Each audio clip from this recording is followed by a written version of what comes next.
হ্যাঁ লিজা, বলো। স্যার, আপনি অফিসে আসবেন না? 11টা বাজে অলরেডি।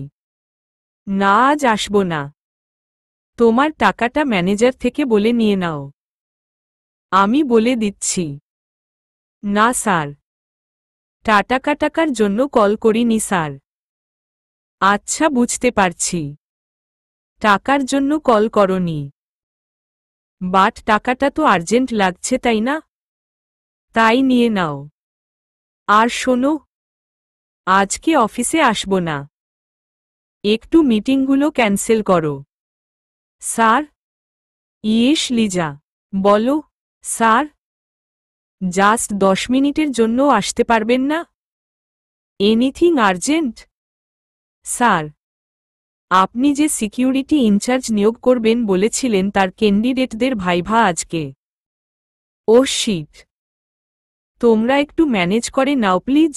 স্যার, আসলে একটু সমস্যা আছে। হুম, কি সমস্যা বলো?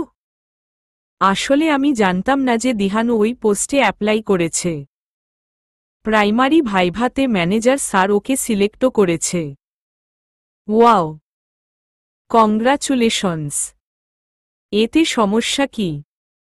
না মানে স্যার, এখন ফাইনাল সিলেকশনে যদি আমি ওকে সিলেক্ট করি আর পরে সবাই যখন জানতে পারে ও আমার ফিয়োন্সে আর আমি ওকে সিলেক্ট করেছি, তাহলে সবাই ওর ইফিসিয়েন্সি কোয়ালিফিকেশন নিয়ে প্রশ্ন তুলবে স্যার। তাই বলছিলাম যে, তোমরা মেয়েরা এত বেশি বুঝো কেন বলো তো? আজব। ম্যানেজার সাহেব তো সিলেক্ট করল, বাট ফাইনাল সিলেকশন তো আপনাকে বা আমাকে করতে হবে স্যার। আর আমি তো ওফ। Sorry sir. Okay fine. আমি হাফ এন আওয়ার পরে আসছি। সবাইকে ওয়েট করতে বলো। আর হ্যাঁ, সবার একসাথে ভাইভা নেওয়া হবে। তাতে যে সিলেক্ট হবে সেই ফাইনাল। দিহান সিলেক্ট হলে তো ভালোই, না হলে আর কিছু করার থাকবে না। আর সিলেকশনের সময় তুমিও থাকবে না। Okay, got it? Yes sir. Okay, am coming. Rahat shower নিয়েই গাড়ি ছুটিয়ে মায়ার ফ্ল্যাটে এলো। বেশ অনেকক্ষণ ধরেই ফ্ল্যাটের কলিং বেল বাজিয়ে চলেছে রাহাত, দরজা খোলার নাম গন্ধও নেই। লকিং সিস্টেমটা এমন যে বোঝাই যায় না ভিতরে কেউ আছে কি নেই। তাই রাহাতও সিওর হতে পারছে না মায়া বা অন্য কেউ বাসায় আছে কিনা। বেশ অনেকটা সময় বাসার বাইরে দাঁড়িয়ে থেকে গেইটের কাছে ফিরে এলো রাহাত। একতলা এক ফ্ল্যাটের বিল্ডিং বাসাটা।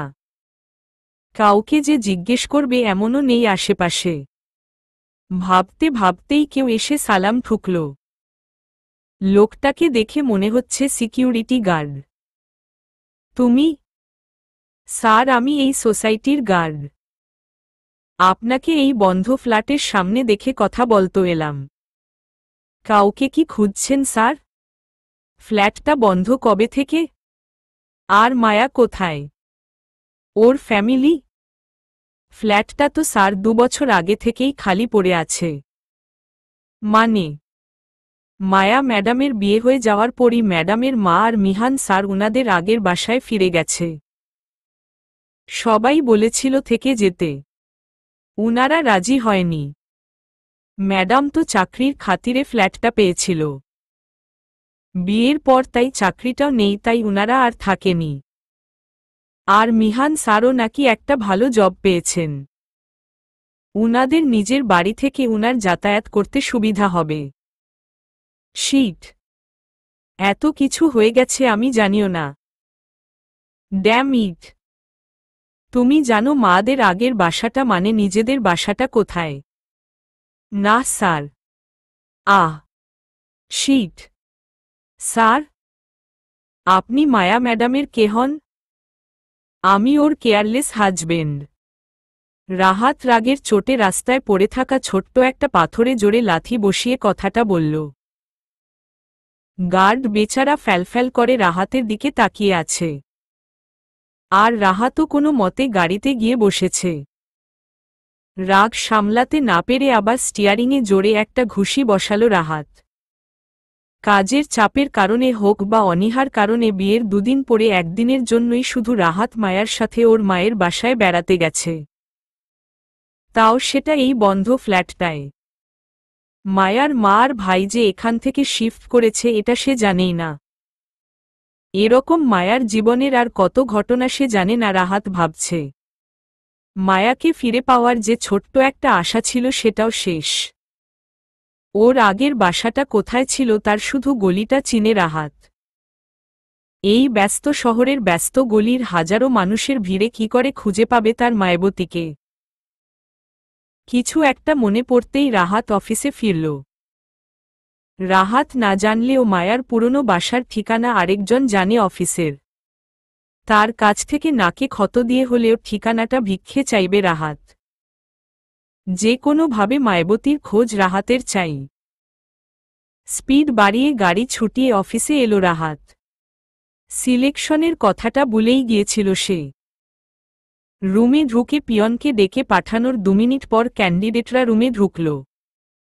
রাহাত মুখ তুলে সবাইকে দেখল। 5 জন ক্যান্ডিডেট, সবাই ফরমাল গেটআপে। সবাইকে বসতে বলে একে একে প্রশ্ন করল রাহাত। কোনো সিচুয়েশনে কি করতে হবে এসব নিয়ে সবার সাথে কথা হলো। কে কোনো বিষয়ে দক্ষ সেটাও জেনে নিল।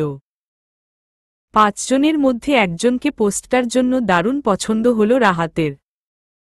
ফিট বডি, লম্বা চওড়া দেহ, অমায়িক মুখভঙ্গি সব মিলিয়ে বেশ ছেলেটা।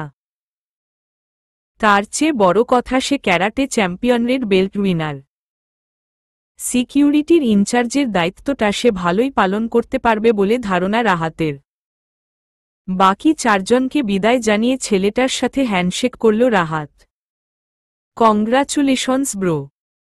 বাই দা ওয়ে আপনার নামটাই জানা হয়নি। স্যার আমি Dihan Ahmed. Wow, nice name mister Dihan. By the way, again congratulations. Thank you sir. One personal question, are you married? এখনো বিয়েটা হয়নি। চাকরিটা পেয়ে গেছি, শীঘ্রই বিয়েটা করে ফেলব। তা ফিয়োন্সে কি করে আপনার? অ্যাকচুয়ালি ও একটা কোম্পানিতে এমডি পিএ। কোনো কোম্পানি? কোম্পানির নামটা আমি জানি না স্যার। হা হা হা, আচ্ছা, আপনি 2 মিনিট বসুন। জি স্যার। আরে বসুন মিস্টার দিহান। দিহানকে বসতে বলে রাহাত হেসে ফেলে টেলিফোনে এক প্রেস করে কল করল। কল রিসিভ হতেই কিছু না শুনে ছোট্ট কয়েকটা কথা বলে লাইন কেটে দিল। কথাগুলো ছিল, রুমে এসো এক্ষুনি। লিজা রুমে ঢুকতেই রাহাত ওকে দেখে হাসল একটু। দিহান লিজার দিকে পিঠ করে চেয়ারে বসা, তাই ওরা একজন অন্যজনকে দেখেনি। Hey Liza, meet mister Dihan, আমাদের নতুন security incharge. Mister Dihan, she is my PA Liza. রাহাতের কথায় দিহান মাথা ফিরিয়ে পিছনে তাকিয়েই হা হয়ে গেল। একজন অন্যজনকে দেখে এতটা অবাক হল যে বলার মতো না। তুমি জবটা পেয়ে গেছ। কংগ্রাচুলেশনস দিহান। কিন্তু তুমি এখানে কি করে? আমি তো রাহাত স্যারের পিএ। হোয়াট? রাহাত ওদের দুজনের সারপ্রাইজ চেহারা দেখে ভীষণ মজা পাচ্ছে। দুজনের বিস্ময়ের ঘোর কাটানোর জন্য একটু গলা খাকারি দিল রাহাত। লিজা আর দিহান দুজনেই লজ্জা পেয়ে রাহাতের দিকে তাকাল। সরিশ্রী sir, it's okay love birds. Liza তুমি ওকে সবার সাথে পরিচয় করিয়ে দাও। দিহান, সবার সাথে পরিচিত হও আর নেক্সট ডে জয়েন করো। Yes sir. দিহান, আপনি সামনের রুমটায় গিয়ে 2 মিনিট অপেক্ষা করুন। ওটা লিজার রুম। আমার লিজার সাথে একটু কথা আছে। Yes sir. দিহান বেরিয়ে যেতেই রাহাত হেসে লিজাকে আরও একবার কংগ্রাচুলেশন চালিয়ে একটা চেক দিল। লিজা চেকটা হাতে নিয়ে দেখল অ্যামাউন্টে 50,000 টাকা লেখা আর রাহাতের সাইন করা। স্যার, রাখো এটা। আর মিস লিজা, বিয়েতে কিন্তু গ্র্যান্ড পার্টি চাই। জি অবশ্যই স্যার। পিয়নকে একটু আমার রুমে পাঠাও। স্যার, ভাবি কেমন আছে? জানি না। কালকে মায়াবতীটা আমাকে ছেড়ে চলে গেছে লিজা। ওকেই খোঁজার চেষ্টা করছি। অন্যায় তো কম করিনি ওর সাথে। ভালোবেসে সেটার সম্মান করতে না পারাটা কত বড় অন্যায় সেটা আজ টের পাচ্ছি। মেয়েটাকে প্রতিনিয়ত খুঁজে বেড়াচ্ছি। কখনো ক্ষমা চাওয়ার জন্য ওকে পাবো কিনা কে জানে। স্যার, এত আপসেট হবেন না প্লিজ। ম্যামকে ঠিক পেয়ে যাবেন। থ্যাঙ্কস। তুমি পিয়নকে পাঠাও। সে যদি জানে মাটা কোথায়। তাড়াতাড়ি করো লিজা। আমি মায়াকে খুঁজতে বের হব। ওকে আমার যে করেই হোক খুঁজে পেতেই হবে। জি স্যার। All the best. মায়াকে খুঁজে বের করতে পিয়ন কি করবে সেটা ভাবতে ভাবতেই লিজা বেরিয়ে গেল। পিয়নকে রাহাতের রুমে যেতে বলে দিহানকে সবার সাথে পরিচয় করিয়ে দিতে ব্যস্ত হয়ে পড়ল মেয়েটা। এদিকে পিয়ন রাহাতের রুমে এলো। পিয়নকে দেখে রাহাত একটু অবাক চোখে তাকাল। তুমি কে? স্যার, আমি পিয়ন জামাল। যা জামাল। পিয়ন তো শফিক ছিল। তুমি কবে পিয়ন হলে? ওহ, আপনি শফিক ভাইকে খুঁজছেন স্যার? শফিক ভাই তো গ্রামের বাড়ি তো গেছে। হের মার অসুখ, তার জন্য আমি ডিউটি করতেছি স্যার। ওহ, শফিক কবে ফিরবে জানো? হের মায়ে নাকি বেশি অসুস্থ স্যার।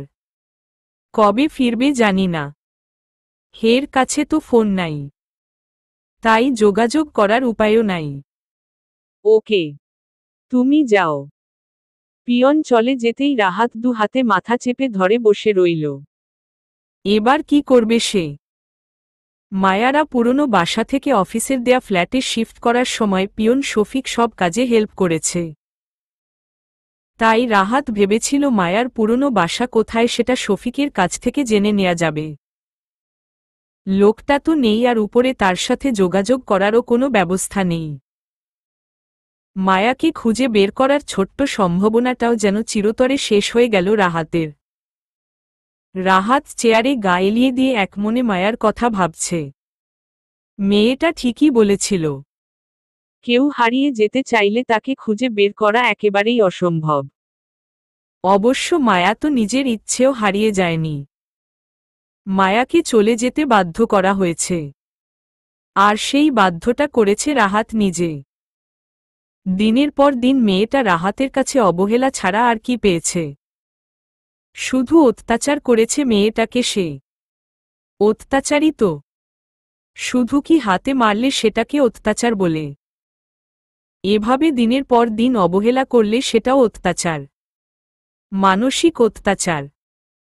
তবুও তো বিনিময়ে শুধু ভালোবেসে গেছে পাগলিটা ওকে। কি করবে, মায়াকে কোথায় খুঁজবে কিছুই মাথায় আসছে না আর রাহাতের। বাবার নিশ্চয়ই মায়ার বাসার ঠিকানা জানে। কারণ আগেই মায়ার বাসায় কথা বলতে গিয়েছিলেন রাহাতের বাবা। কিন্তু বাবা তো কিছুতেই বলবে না মায়ার ঠিকানা। আর রাহাতও বা কোনো মুখে বাবার কাছে মায়ার বাসার ঠিকানা জিজ্ঞেস করবে? কোনো মুখেই বা বাবার সামনে দাঁড়াবে সে। কিন্তু মায়াকে না পেলেই বা তার চলবে কি করে? মাটা যে তার একেবারে আত্মার সাথে মিশে আছে। মেয়েটা চলে যাওয়ার দমটা আটকে আসছে রাহাতের একা থাকতে। কেন যে জুলির ফাঁদে পা দিয়েছিল সে?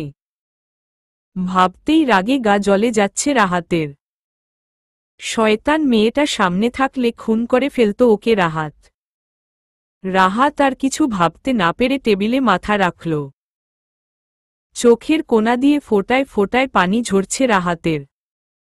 ওর মা মারা যাওয়ার পর আজ রাহাত কাঁদছে। মায়ের মৃত্যুর পর ওর কান্নার সময় সাপোর্ট হিসেবে সান্ত্বনা দেওয়ার জন্য ওর বাবা পাশে ছিল। আজ মায়াকে হারিয়ে ওর পাশে কেউ নেই। ওর বাবাও না। রাহাত একেবারে একা। মায়াকে ফিরে না পেলে ওর যে কি হবে রাহাত নিজেও জানে না। অথচ মেয়েটাকে কি করে ফিরে পাবে তারও কোনো পথ চোখে পড়ছে না রাহাতের। এই মুহূর্তে কাউকে মন থেকে পাশে চাইছে রাহাত। জাস্ট মায়াটাকে খোঁজার রাস্তা বাতলে দিবে ওকে। আর কিচ্ছু চাই না রাহাতের। জাস্ট ওর মায়াবতীটাকে ফিরে পেতে চায় এখন। এটাই এখন তার জীবনের একমাত্র উদ্দেশ্য। গত 7টা দিন মায়াকে সম্ভাব্য সব কটা জায়গায় হন্যে হয়ে খুঁজেছে রাহাত। প্রথম দিন যে গলিটায় মায়াকে নামিয়ে দিয়ে এসেছিল সেই গলিটায়ও পাগলের মতো খুঁজল মায়াকে। কিন্তু গোটা একটা সপ্তাহ কেটে যাওয়ার পরও মায়ার দেখা পেল না। রাহাত শুধু পারছে না প্রত্যেকটা বাড়িতে গিয়ে গিয়ে মায়াকে খুঁজতে। পারলে হয়তো ছেলেটা সেটাও করত। এখনও রাহাত মায়াকে ড্রপ করে দেয়া সেই গলিটার সামনে গাড়ি পার্ক করে বসে আছে। মায়া বা মিহান কাউকে যদি একটা বার দেখতে পেত। এত মানুষের সাথে দেখা হয়, শুধু তাদের কারো সাথেই দেখা হয় না। রাহাতের প্রত্যেকটা দিন এই ছোট্ট একটা আশায় শুরু হয় যে আজ সে তার মায়াবতীর দেখা পাবে।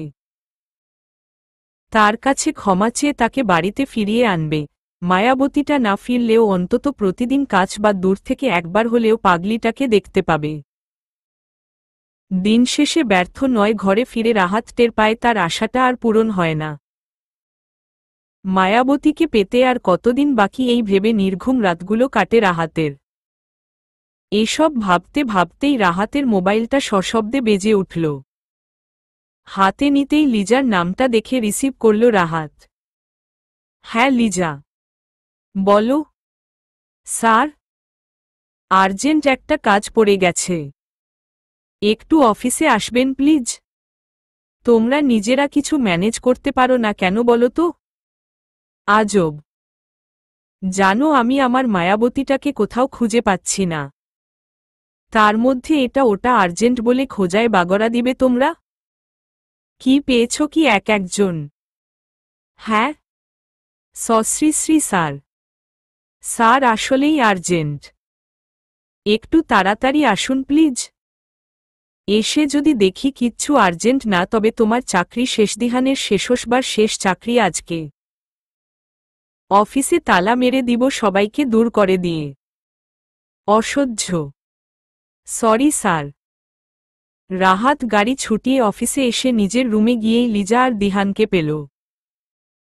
চেয়ারে বসেই অগ্নিদৃষ্টিতে তাকল দুজনকের দিকে। ওরাও ঢোক গিলে চোখ নামিয়ে নিল। কপালে যে কি শনি আসতে চলেছে সেটা ভালোই টের পাচ্ছে দুজনে। ছোট্ট একটা মনের খচখচানি শিওর হওয়ার জন্য রাহাতকে এত জরুরি তলব করে এনেছে ওরা। ব্যাপারটা সেরকম না হলে সত্যিই শনি আছে কপালে। কি সমস্যা তোমাদের? আর্জেন্ট বলে আনলে আর এখন মুখে কুলুপ মেরে বসে আছো। কাহিনী কি? স্যার, দিহান অফিসের এখন পর্যন্ত সব স্টাফদের সব ইনফরমেশন কম্পিউটারে সেভ করার কাজ করছিল। তো ও অফিসের সিকিউরিটির ইনচার্জে আছে। করতেই পারে। সমস্যা কি এখানে? না মানে স্যার, কাজটা করার সময় ও আপনার পিএ এর নামের মধ্যে মায়া নামের একজনের নাম পায়। আমার মায়াবতী। স্যার, আমরা আসলে ঠিক বুঝতে পারছি না উনিই ম্যাডাম কিনা। না মানে, লিজার কাছে শুনলাম আপনি ম্যামকে মায়াবতী নামে ডাকছিলেন। আর পিয়ন ও নাকি ম্যামের কোনো খোঁজ দিতে পারে। তাই আসলে স্যার আমরা একটু কনফিউশনে আছি। ইস, শি ইজ ইউর ম্যাম। আমার মায়াবতী। 6 মাস মেয়েটা আমার পিএ হয়েছিল। একটা ভীষণ বাজে সিকিউরিটি ইস্যু হয়েছিল। ও নিজে থেকেই ঝামেলা বড় হওয়ার আগে রিজাইন করে দেয়। আর সেইম সমস্যা যেন কাউকে ফেস করতে না হয়, তাই অফিসে মেয়েদের জন্য এত টাইট সিকিউরিটির ব্যবস্থা করেছি। স্যার, কি হয়েছিল দয়া করে জানতে চেও না প্লিজ। জাস্ট এটা জেনে রাখো, যতটা নিরাপত্তা মেয়েটাকে দেওয়ার দরকার ছিল তা আমি প্রোভাইড করতে পারিনি। তবে ব্যাপারটায় আমার একটা সুবিধা হয়েছিল। মায়া রিজাইন করলেও ওকে নিজের রানী করে পেয়েছিলাম। বাট ওকে ধরে রাখতে। Sorry sir. স্যার, একটা কোশ্চেন ছিল। অফিস থেকে ম্যামকে যে বাড়িটা দেয়া হয়েছে সেখানে ম্যামকে পাননি? না। বিয়ের সপ্তাহ খানেকের মধ্যেই মায়ার মা আর ভাই বাড়িটা থেকে শিফট করে আগের বাড়িতে চলে গেছে। সেখানে বাড়ির ঠিকানা জানলে কি গত একটা সপ্তাহ আমি পাগলের মতো ওদের গলিটার সামনে বসে থাকি? স্যার, আমি হয়তো আপনাকে ম্যামের ঠিকানাটা দিতে পারব। কি করে দিহান?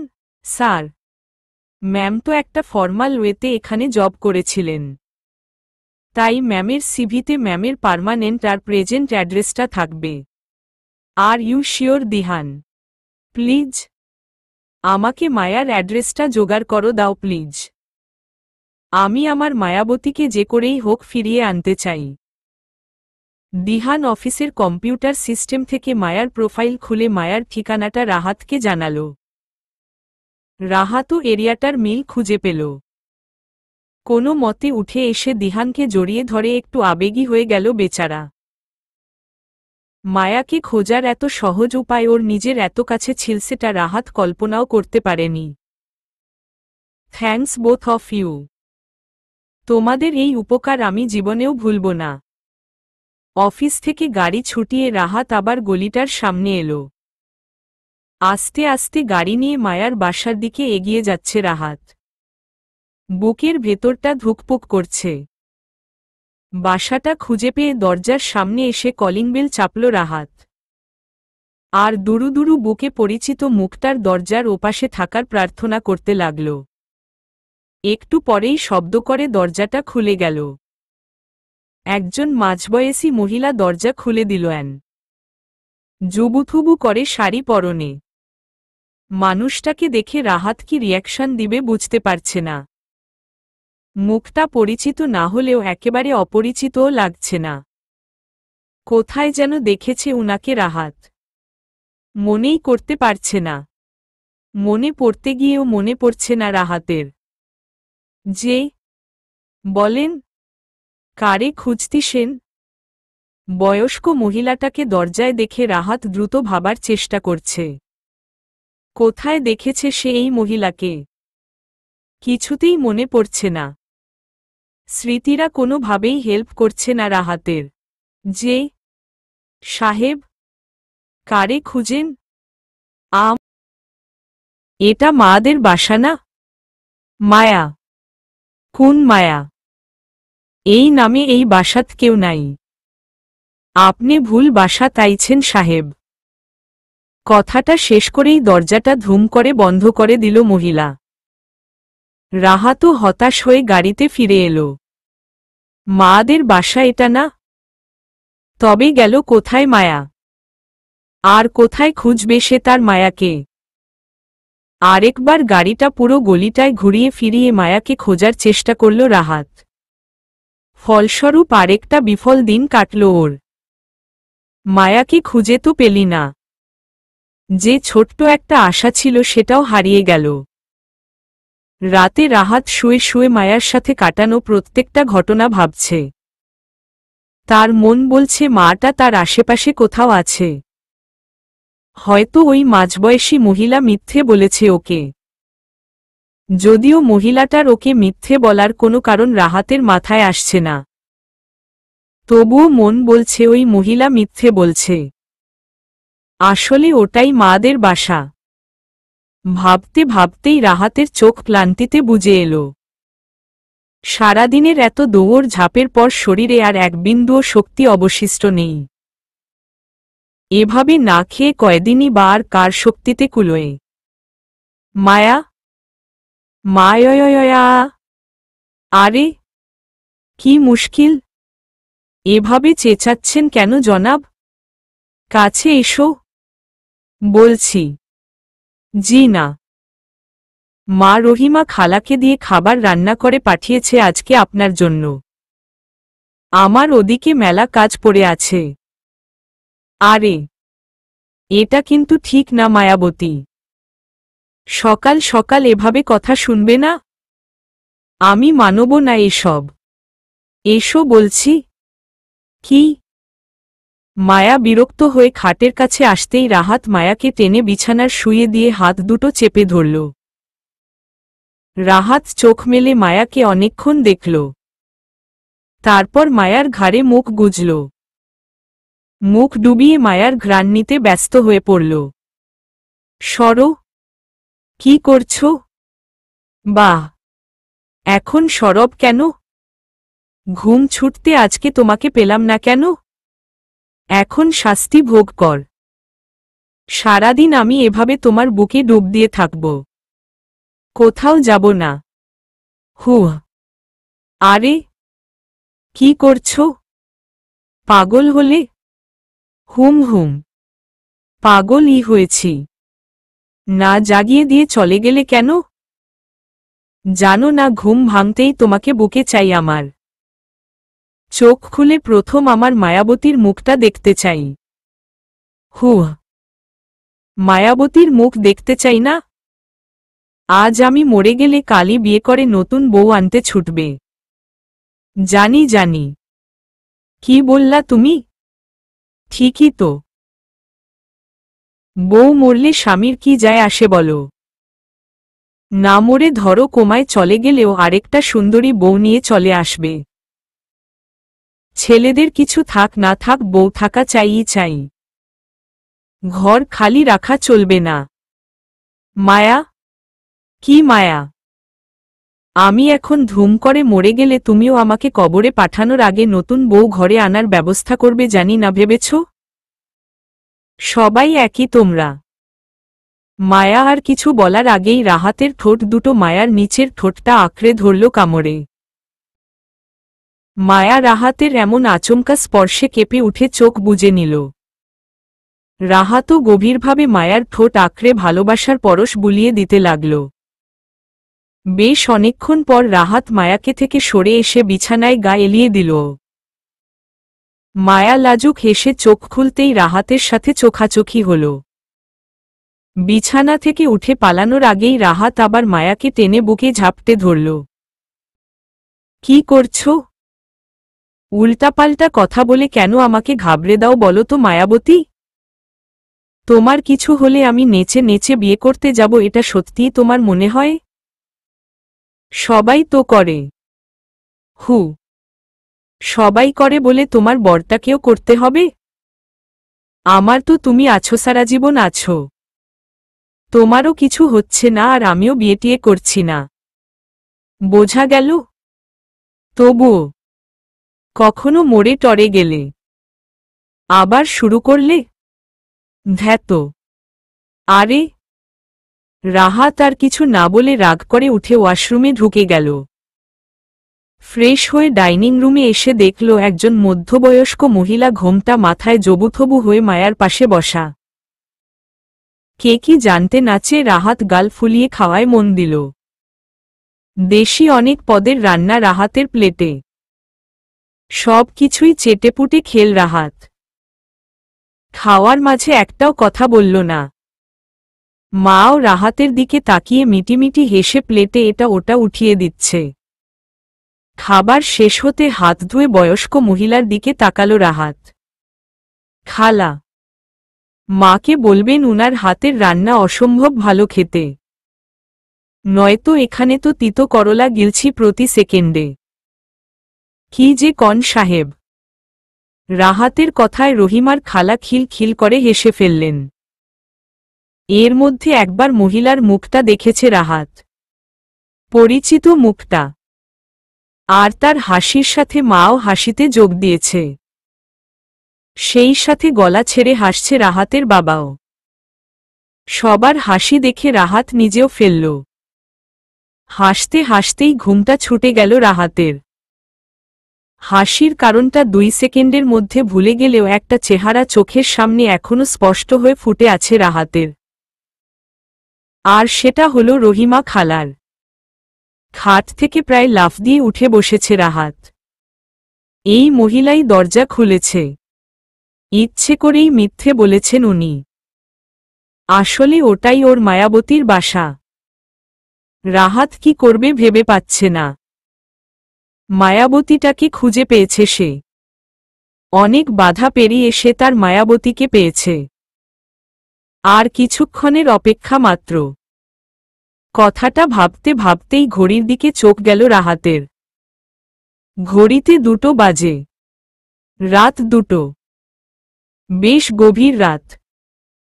সকালে মায়াবতীটাকে দেখতে হলে আরও 4-5 ঘন্টা অপেক্ষা করতে হবে, ভাবতেই গলা শুকিয়ে এলো রাহাতের। আরও 5 ঘন্টা। অসম্ভব। ছুটে গিয়ে আলমারি থেকে একটা টি-শার্ট নিয়ে সেটা পরতে পরতে রুম থেকে বেরিয়ে এলো রাহাত।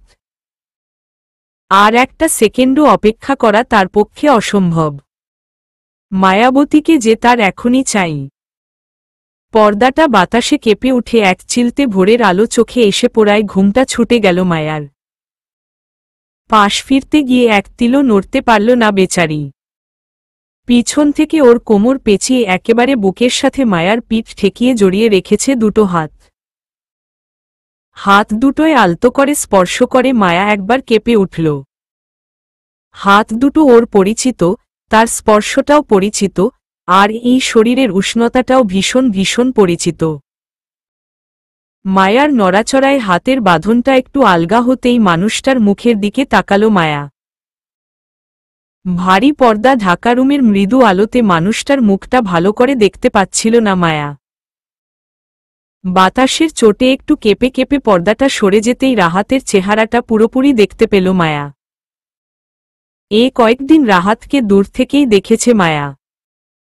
ওই যে বাসার গলিটার সামনে দিয়ে গাড়ি নিয়ে সারা গলিটা চক্কর দিচ্ছে তখন। মায়ার রুমের বারান্দা থেকে বেশ দেখা যায় গলির মোড়টা। এই কয়টা দিন রাহাতের এমন ছন্নছাড়া পাগলামিগুলোর সবটাই দেখেছে ও। আজ এত দিন পর এত কাছ থেকে মানুষটাকে দেখতে পেয়ে ভীষণ ভালো লাগছে মেয়েটার। আলতো করে রাহাতের ঘুমন্ত মুখে হাত রেখে মানুষটাকে দেখায় ব্যস্ত মায়া। মানুষটা ঠিকমতো যে খাওয়া দাওয়া করছে না সেটা তার চোখে মুখের ক্লান্তি দেখেই টের পাচ্ছে ও। গালের খোঁচা খোঁচা দাড়িগুলো বেশ অনেকটাই বড় হয়েছে। মায়া সরে যেতেই রাহাতের ভ্রুজোড়া কুঁচকে গেছে দেখে মায়া হেসে ফেলল। এগিয়ে গিয়ে রাহাতের বুকে নাক মুখ ডুবিয়ে জড়িয়ে ধরল। আর প্রায় সাথে সাথেই টের পেল রাহাতের হাতজোড়া শক্ত করে মায়াকে বুকে জড়িয়ে নিয়েছে। মাও রাহাতের বুকে নাক ঘষে চোখ বুজল। মানুষটাকে এখন আর জাগাতে ইচ্ছে করছে না। বেশ রাতেই মাদের বাসার সামনে ঘুরে তারপর বাসায় গেছে রাহাত। এখন এত ভোরে কি করে এলো সেটা মায়া জানে না। তবে ভালো লাগছে এভাবে মানুষটার বুকে মুখ লুকাতে পেরে। বহুদিন পর বেশ লম্বা একটা ঘুম হলো মায়ার। ঘুমটা যেন কাটতেই চাইছে না চোখ থেকে। এই আধো ঘুমেও মায়া রাহাতের স্পর্শে কেঁপে কেঁপে উঠছে বারবার। রাহাত এক হাতে মায়ার কোমর পেঁচিয়ে ধরে, অন্য হাতে মায়ার মুখটা তুলে ধরে সারা মুখ পাগলের মতো চুমোয় ভরিয়ে দিয়ে শক্ত করে বুকে চেপে ধরল। মায়া কোনো মতে চোখ খুলতেই দেখল রাহাত অপলকে ওকেই দেখছে। মায়া রাহাতের ঘোর লাগা চাহনিটা দেখে একটু কেঁপে উঠে রাহাতের বুকে ধাক্কা দিয়ে সরানোর চেষ্টা করল। কি করছেনটা কি? সরুন। কিছু করছি না গো, আমার বউটাকে দেখছি। কতদিন মায়াবতীটাকে এভাবে বুকে জড়িয়ে ধরিনি। কে বউ? কিসের মায়াবতী? এখানে কেন এসেছেন? আপনাকে তো মুক্ত করে দিয়েই এসেছি সব বন্ধন থেকে। তবু কেন এসেছেন? মরে গেছি কিনা দেখতে? মায়া, সরি তো বউটা। কথা ছিল ভুল করলে শাসন করে শুধরে দিবে। এভাবে ফেলে চলে যাওয়ার কিন্তু কথা ছিল না। ভুল? আপনার মনে হয় কাজগুলো ভুল ছিল? সরি, ভুল না পড়ি, অন্যায় করে ফেলেছি, মাফ করে দাও প্লিজ, আর কখনো এমন করব না তো, পাক্কা। ও মায়াবতী, সরি তো। আপনার সরি আমাকে আমার সেই মানুষটাকে ফিরিয়ে দিতে পারবে যাকে আমি পাগলের মতো বিশ্বাস করেছি, যাকে একদিন আমি পাগলের মতো ভালোবেসেছিলাম? বাহ, এখন আর ভালোবাসো না? না, বাসি না, বাসি না, বাসি না। বুকে মুখ লুকিয়ে ভালোবাসো না বলছো? সরুন, ছাড়ুন। আমার বুকে যখন মাথা রেখেছিলে তখন আমি কিছু বলেছি? তো এখন কেন আমি জড়িয়ে ধরেছি বলে এমন করছো? ছাড়ুন।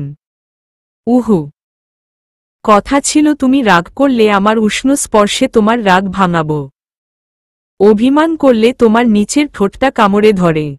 ছাড়ুন। বাহ, ছাড়ব কেন? রাগ আর অভিমান দুটোই হয়েছে আমার মায়াবতীর, সেটা আগে ভাঙাই। সরুন, এন্ড ডোন্ট টাচ মি। অধিকার ফলাতে আসবেন না একদম। সমস্ত অধিকার ডিভোর্স লেটারটার সাথে শেষ হয়ে গেছে। তাই রাহাত মায়ার কোমর পেঁচিয়ে আরো নিবিড় করে বুকে টেনে নিয়ে ঠোঁটে ঠোঁট ডুবিয়ে রাখল। মায়া সরে আসার চেষ্টা করতেই মায়ার ঠোঁটটা আলতো করে কামড়ে ধরে রইল। বেশ অনেকক্ষণ ছোটার জন্য ছটফট করে শেষে মাও রাহাতের মাঝে হারিয়ে গেল। রাহাত হেসে মায়ার মুখটা দুহাতে তুলে ধরে কপালে, চোখে, মুখে আলতো আলতো ঠোঁট ছুঁয়ে দিল। মায়াবতী, জানি রাগটা সহজে নামবে না, কিন্তু বিশ্বাস করো তোমাকে ছাড়া সত্যিই মরে যাব। অন্যায়টা কখনো শুধরে নিতে পারবো কিনা জানি না, তবে বিশ্বাস করো তোমার জন্য এবার সত্যি নিজেকে বদলাতে চাই আমি। আপনি আমার রুমে এলেন কি করে? আমার পরীটা তো আমাকে আগেই বলেছিল তার রুমের লাগোয়া বারান্দাটা দিয়ে চাইলেই টুপ করে পরীর রুমে উঠে আসা যায়। তোমার না ইচ্ছে ছিল তুমি বরের সাথে রাগ করে বাপের বাড়ি চলে এলে তোমার বোরটা চুরি করে সবাইকে ফাঁকি দিয়ে বারান্দা টপকে তোমার কাছে আসবে? তুমি বারান্দা টপকে এসেছ, পড়ে গেলে কি হতো? আর কেউ চোর ভেবে? কি আর হতো? বউয়ের মান ভাঙাতে এসে ধোলাই খেয়ে ভূত হতাম। কার কি এসে যেত? ভালোই হতো। হুম, সেটাই। মায়াবতী, ও মায়াবতী, ফিরে চলো না প্লিজ। কোথায় ফিরব? আমার মায়াবতীর স্বপ্নের রাজ্যে। সব কিছু থেকে তোমাকে মুক্ত করে দিয়ে নিজেও মুক্ত হয়ে এসেছি। মায়া। রাহাত মায়াকে বুকে ঝাপটে ধরে একেবারে বুকের ভিতরে জড়িয়ে নিল। মায়াবতী, রাগ করে থাকো যতদিন ইচ্ছে, রাগ করে ফিরো না। সবটা মাথা পেতে মেনে নিব, কিন্তু এই কথাগুলো বলো না প্লিজ। মরে যাব আমি। ছাড়ো। পরীটার রাগ ভাঙিয়ে বাড়ি ফিরব, সমস্যা নেই, কিন্তু আর একটা সেকেন্ডও আমার মায়াবতীর থেকে দূরে থাকতে পারবো না আমি। এভাবে বারান্দা টপকে রাত বিরেতে লোকে আপনাকে আসতে দেখলে আমার নামেই বাজে কথা বলবে। আপনার তাতে হয়তো কিছু এসে যাবে না। আচ্ছা বাবা, বারান্দা টপকানো বাদ। এবার থেকে সবার সামনে নিয়ে মাথা উঁচু করে বউয়ের কাছে আসব। ওকে মায়াবতী। এই, তুমি রহিমা খালাকে মিথ্যে বলতে শিখিয়ে দিয়েছিলে কেন? আমি তোমাকে না পেয়ে পাগল হয়ে যাচ্ছিলাম, আর তুমি এসব কলকাঠি নাড়ছ না? বেশ করেছি। বেশ করেছ না? আমিও বেশ একটা কাজ করি তাহলে। একদম না বলছি। মায়া আর কিছু বলার আগেই রাহাত মায়াকে টেনে নিজের উপরে নিয়ে ভালোবাসায় মেতে উঠল। অনেক যুদ্ধের পর সে তার মায়াবতীটাকে পেয়েছে। এবারে আর কোনো ভুল না করে আগলে রাখবে, একেবারে বুকের মাঝে লুকিয়ে আগলে রাখবে সে তার মায়াবতীটাকে। বেলা 11টার দিকে ঘুমটা ভাঙলে প্রায় লাফিয়ে বিছানায় উঠে বসল মায়া। চারপাশে তাকিয়ে রাহাতকে দেখতে পেল না, বারান্দার দরজাটা বন্ধ করা। আর বাদ বাকি সবই রাতের যেমন ছিল তেমনই আছে। মায়া একটা দীর্ঘশ্বাস ফেলে বিছানা থেকে নামল। রাহাত আসলে এসেছে নাকি স্বপ্নে দেখেছে পুরো ব্যাপারটা কিছুই বুঝতে পারছে না মায়া। মানুষটার প্রত্যেকটা স্পর্শ অনুভব করতে পেরেছে মায়া। আর তার ঘ্রাণটাও যেন এখনো রুমের বাতাসে, বিছানায় মিশে আছে। তবে কি মায়া ফিরবে না বলে চলে গেছে? ফ্রেশ হয়ে রুমে এসে মুখ মুছতে মুছতেও চিন্তায় মগ্ন মায়া। মানুষটা কেন এসেছে, নাকি আসেইনি? এসব ভাবতে ভাবতেই গালে কারো ঠোঁটের স্পর্শে একটু কেঁপে উঠে পাশে ফিরে রাহাতকে দেখতে পেল মায়া। রাহাত কিছু একটা বেডসাইড টেবিলের উপর রেখে মায়ার কোমর পেঁচিয়ে ধরে মুখের দিকে তাকিয়ে মিটিমিটি হাসছে। কি সমস্যা আপনার? ভূত টুত ভেবে ভয় পেলে নাকি মায়াবতী? আমি আপনার জলজান্ত ভুতুড়ে হাজবেন্ড। কি সব বলছেন? কি ভাবছিলে? তোমাকে রেখে চলে গেছি? সেটা আর হচ্ছে না পরি। তোমাকেও পালাতে দিব না কোথাও। আর আমিও এক পাও নড়ছি না তোমার সামনে থেকে। সরুন, অনেক বেলা হয়েছে। তো তুমিই তো পড়ে পড়ে ঘুমাচ্ছিলে। অবশ্য এতক্ষণ ঘুমিয়ে ভালোই করেছ। তোমার ঘুমন্ত মুখটা এত মায়াবী, দেখলেই ইচ্ছে করে আদর করে। সরুন, চাটা টেস্ট করে দেখো তো কেমন হয়েছে। চা? বাহ, বরের দিকে এভাবে তাকিয়ে থাকলে হবে? বর যে বেডটি নিয়ে এলো তার দিকে একটু নজর দিন। এটা বেডটি? একটা হলেই হলো, টেস্ট করো। মায়া কাপটা হাতে নিয়ে একটা চুমুক দিতেই রাহাত মায়ার একটা হাত ধরল। এই মায়া, শোনো শোনো। হুম।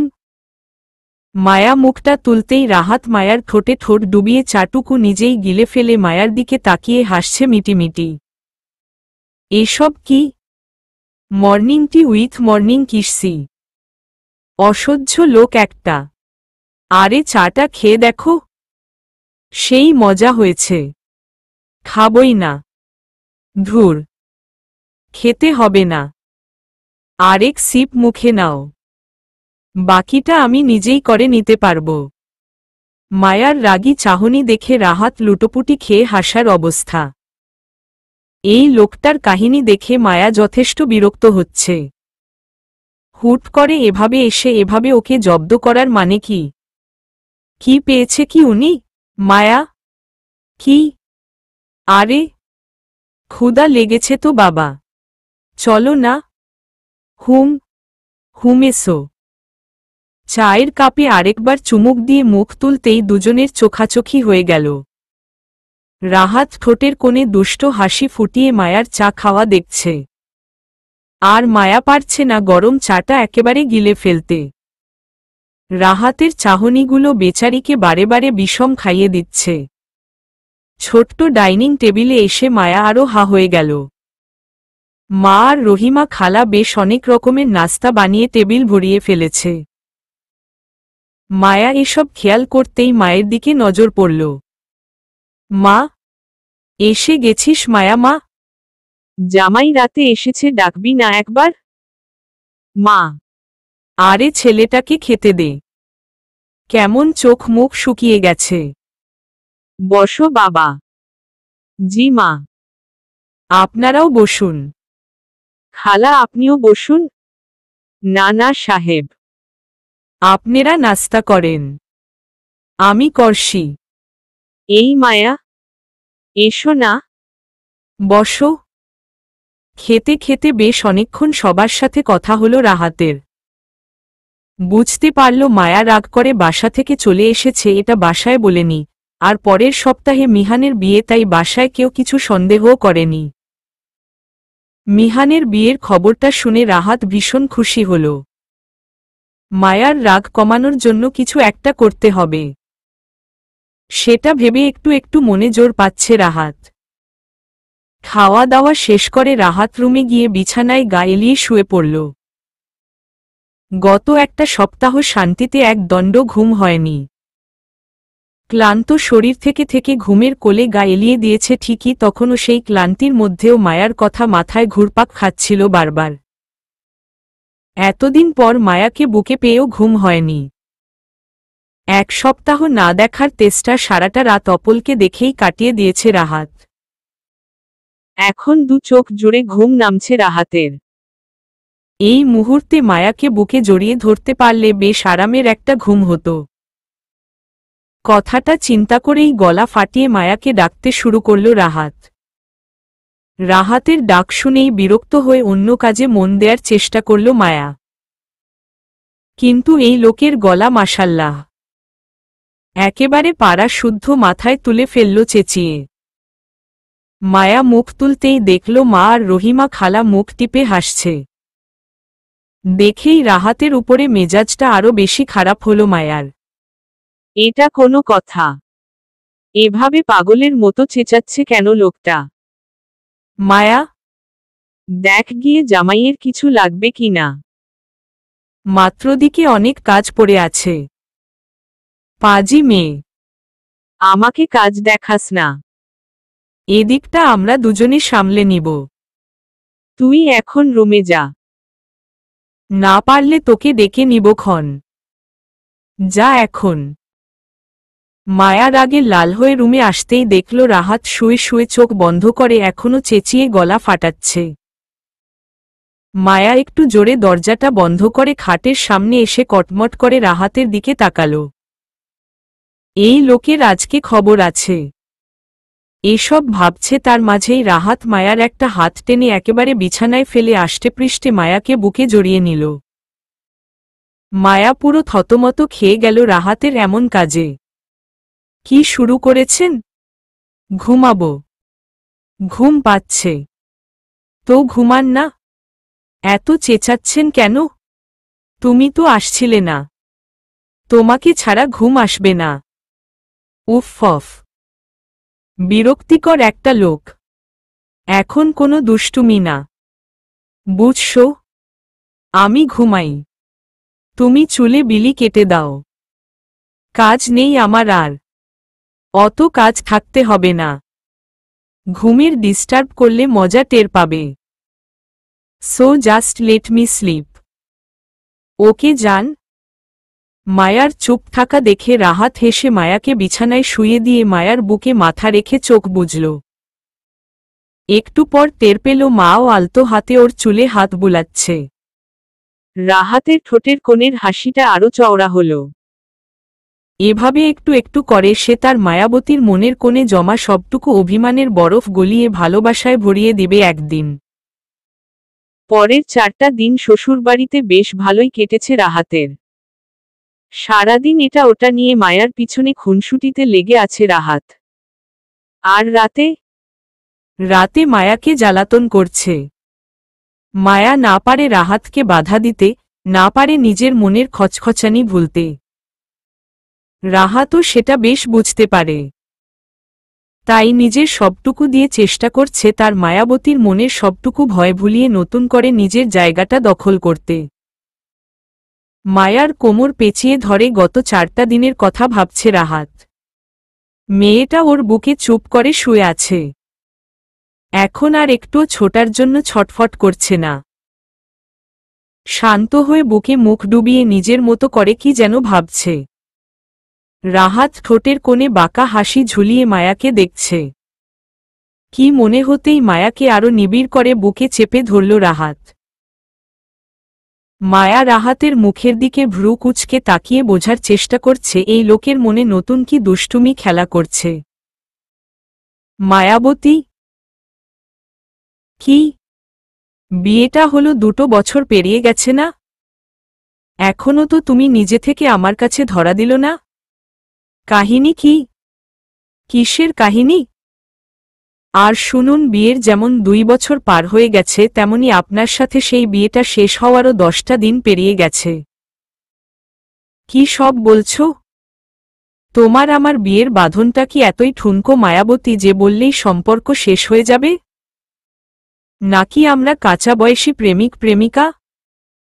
আর তুমি রাগ করে ব্রেকআপ বলে দিল এই সব একেবারের জন্য শেষ হয়ে যাবে? পাগলি, আমাদের সম্পর্কটা যতখানি ভালোবাসার ঠিক ততখানি স্বামী স্ত্রীর। এই জীবনে এই বন্ধনটা কখনো ভাঙবে না গো মায়াবতী। যে সম্পর্কের বাঁধনের এত বড় বড় কথা বলছেন সেটার ভাঙ্গনের দলিল হিসেবে ডিভোর্স পেপারে তো সাইনটা করে মুক্তি দিয়ে এসেছি আপনাকে। কোনো রকম বাঁধনে আর আপনাকে বাধা থাকতে হবে না। রাহাত মায়ার রাগী মুখটা দেখে হেসে হাত দুটোর বাঁধনটা আলগা করে দিল। মাও উঠে বসে রাহাতের দিকে পিঠ করে খাটে পা ঝুলিয়ে বসে চোখের পানিটা মুছে নিল। রাহাত মায়ার পিঠের আলতো কাঁপন দেখে বুঝতে পারছে মেয়েটা কাঁদছে, মেয়েটা ভাঙবে তবু মুচকাবে না। এত জেদ ধরে বসে থাকলে চলে? অবশ্য দোষটা যেহেতু রাহাতের তাই সেটা ঠিক করার দায়টাও তার, সেটা ভেবে রাহাত খাটের সাথে হেলান দিয়ে বসল। আলতো করে মায়ার কাঁধে হাত রাখল। একটা সাইন তোমার আমার সম্পর্কটা বদলে দিতে পারে না মায়া। আর মুক্তি তুমিও চাও না, আমিও চাই না। তবে জেদ করছো কেন? যতটা না ঘৃণা করো তার চেয়েও হাজার লক্ষ গুণ তো বেশি ভালোবাসো পাগলি। সেটা কি আমি বুঝি না? হারিয়ে বুঝে কোনো লাভ হয় না মিস্টার রাহাত। আর তো কয়টা দিন মাত্র। কিসের কয়টা দিন? কিছু না। আপনি প্লিজ ডিভোর্স পেপারে সাইন করে দিবেন। এভাবে অহেতুক একটা বাঁধন শিকলের মতো গলায় ঝুলিয়ে রেখে আর কি করবেন? ভয় নেই, অর্ধেক সম্পত্তি ক্লেইম করতে করতে কেস ফাইল করব না। হাজার হোক 6 মাস হলেও আপনার চাকরি করেছি, 2 বছর সংসার করেছি। মায়া।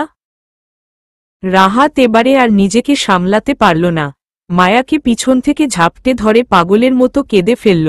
এই মেয়েটার সমস্ত অবহেলা সে সহ্য করতে পারবে ঠিকই, কিন্তু এই একটা কথা সে কিছুতেই মানতে পারবে না, শুনতেও পারবে না।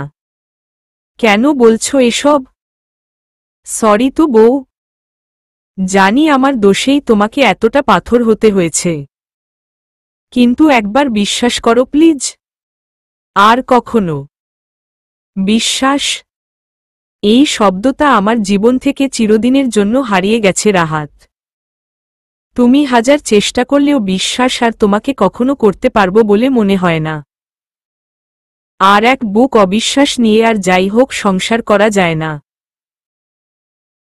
আচ্ছা যাও, বিশ্বাসও করতে হবে না।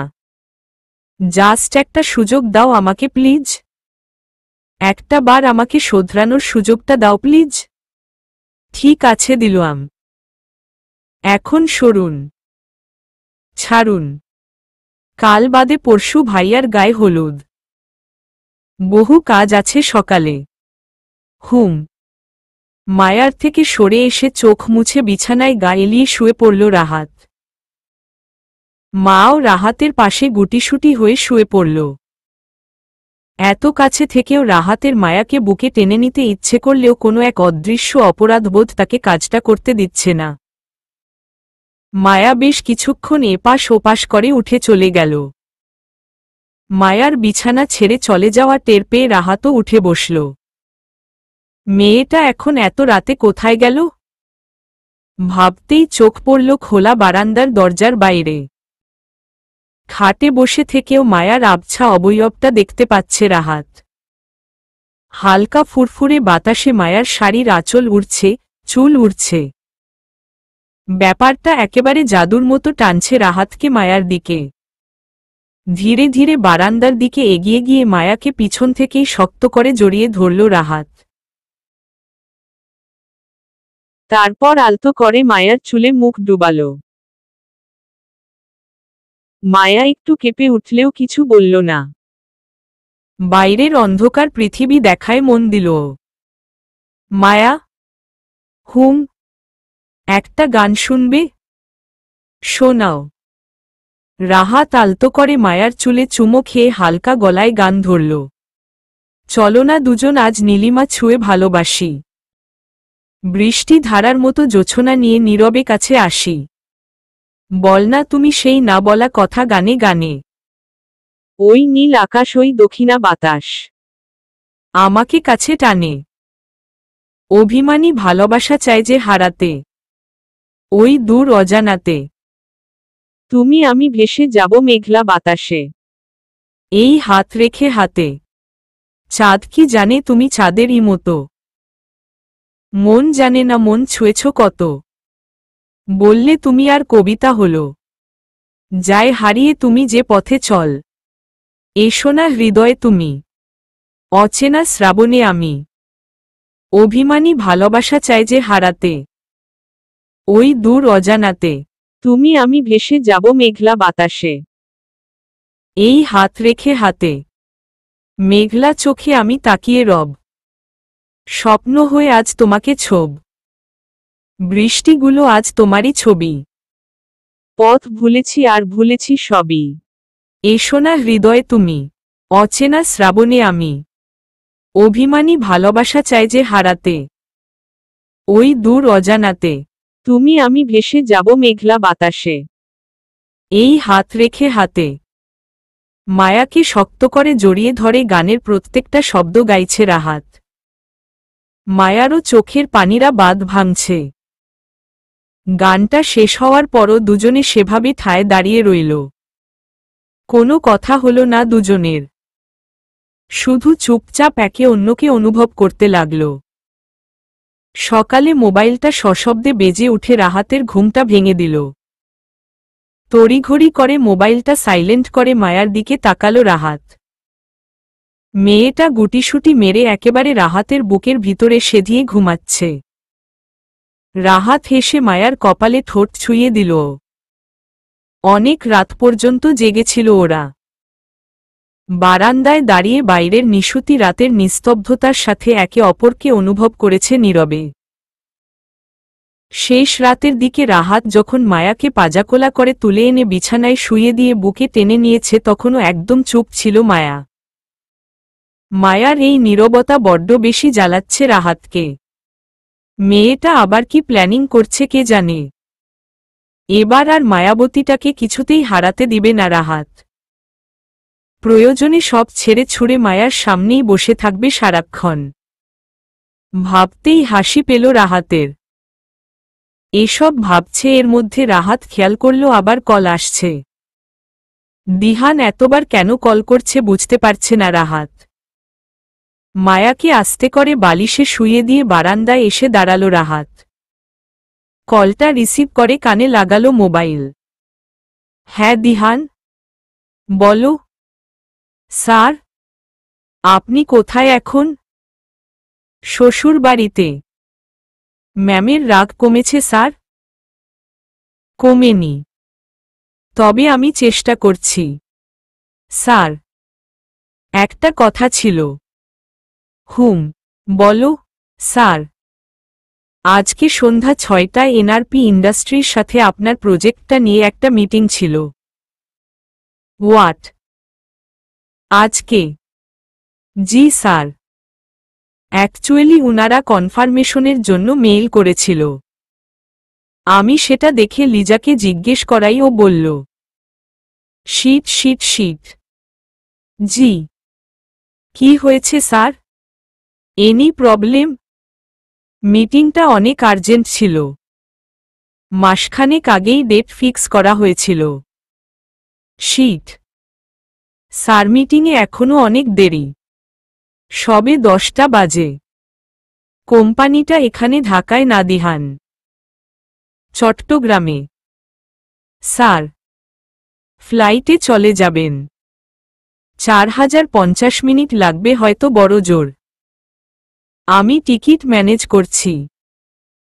ম্যামকে নিয়ে ঘুরেও আসলেন, মিটিংও সেরে ফেললেন। পসিবল না রে ভাই। আগামীকাল মায়ার ভাইয়ের গায়ে হলুদ, পরশু বিয়ে। শিট। Sir, relax please. বাদ দাও দিহান, মিটিংটা ক্যান্সেল করে দাও। বাট স্যার, ওটা নাকি আপনার ড্রিম প্রজেক্ট ছিল। ছিল রে ভাই। প্রজেক্টটা অন্য কেউ হ্যান্ডেল করলে হয়তো এত ভাবতে হতো না। গেলে আমাকেই যেতে হবে। আর এই মুহূর্তে আমি কিছুতেই যেতে পারবো না। অসম্ভব। স্যার, বড় স্যার সামাল দিতে পারবেন না ব্যাপারটা? বা লিজা? বা অন্য কেউ? না দিহান, প্রজেক্টটা আমি প্রায় একাই করেছি।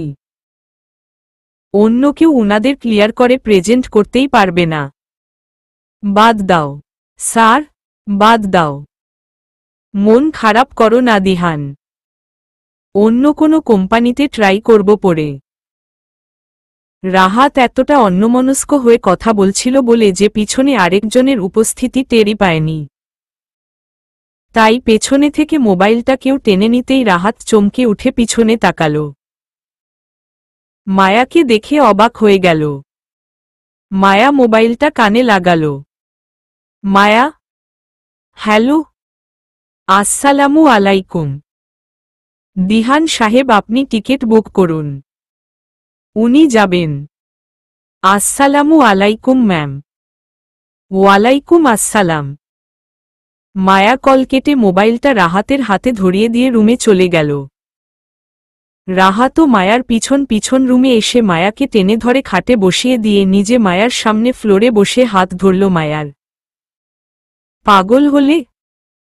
আমার যাওয়া পসিবল না আজকে। কেন? এটা তো তোমার ড্রিম প্রজেক্ট।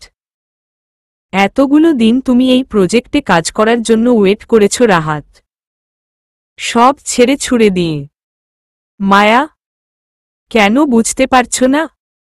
কি সমস্যা বলো আমাকে, বুঝাও শুনি। মায়া, মিনিমাম 3 দিনের কাজ ওখানে। এখন কিছুতেই। রাহাত, ভাইয়ার বিয়েতে তুমি না থাকলে হয়তো আমার মনটা খারাপ হবে একটু, কিন্তু তুমি তোমার ড্রিম প্রজেক্টটা নিয়ে কাজ করতে পারলে সবচেয়ে বেশি খুশি হব আমি। মায়া, প্লিজ, না করো না। তুমি না ফিরা পর্যন্ত সত্যি কোথাও যাব না। প্রমিস। মানে? ফিরলে কোথায় যাবে? উফ, বললাম তো ভয় নেই। কাজটা কমপ্লিট করে এসে আমাকে দেখতে পাবে। চিন্তা করো না। ভয় করছে মায়া। তোমার থেকে 1 সেকেন্ডের জন্য দূর হতে মন টানছে না। মনে হচ্ছে আবার যদি তোমাকে হারিয়ে ফেলি। এত ভেব না প্লিজ। আমি আছি তো। তুমি কাজ সেরে জলদি চলে এসো। হুম। এখন যাও। প্যাকিং করা লাগবে না? বাড়ি যাও। আরে ধুর, এত প্যাকিং করা লাগে? চট্টগ্রামে বহু শপিং মল আছে, ওখান থেকে কিনে নেওয়া যাবে। তোমার ফাইল প্রেজেন্টেশন, এগুলো নিশ্চয়ই কিনতে পাওয়া যাবে না। বাসায় যেতেই হবে, তাই না? তুমি তো যাবে না। আমি গিয়ে কি করব বলো? তোমার এই চুপটি করে থাকা বড্ড বেশি জ্বালাচ্ছে আমাকে মায়াবতী।